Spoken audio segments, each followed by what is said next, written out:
If you've been following Truly Christy for a while, you've probably heard me talk about how comparisons are the thief of joy. You feel great about where you are until you see where somebody else is, and then the temptation is to compare where you are.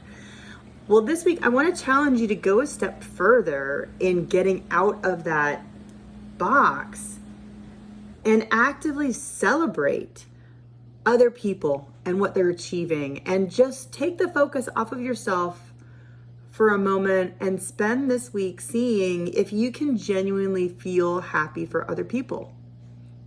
It sounds so easy, but if you're like most people, and if you're watching this and responding to it, you probably are a person rather than a robot overlord.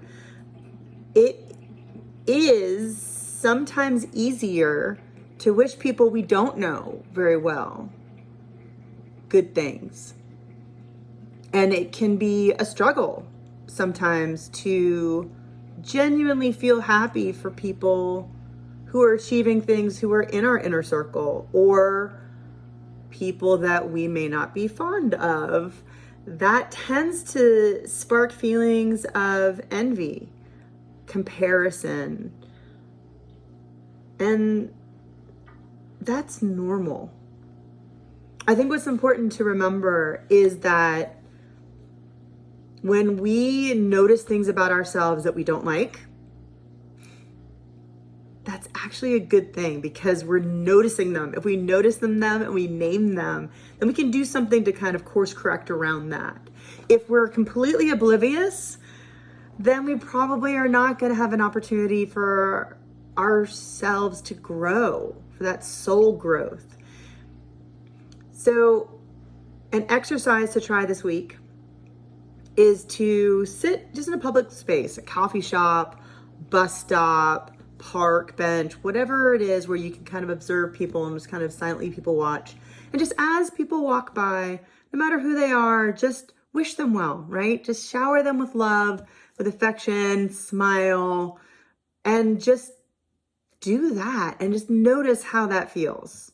Just that anonymous gifting of love and blessings. And then when you're in conversation with people who you do know, if they share something that's going well with them, congratulate them and see if you can find an honest place of happiness to ground that in, to really wish them well and to bless them. And even people that you don't necessarily care for very much, when you're on social media and you're just kind of scrolling through Facebook or Instagram and something pops up, and you know, whether or not they're humble bragging or just sharing one of their successes, genuinely bless them, genuinely share in that joy and see what happens. And if those comparisons or the envy or any kind of bitterness shows up, rejoice in that too. As Pema Chodron pointed out, that, you know, our mission is to wake up so that we can wake up others. And so when we run across ways in which we are stuck, that's as much a cause for rejoicing as any of the growth that we have. So good luck, my friends. Have fun just being a source of joy and blessings for other people this week.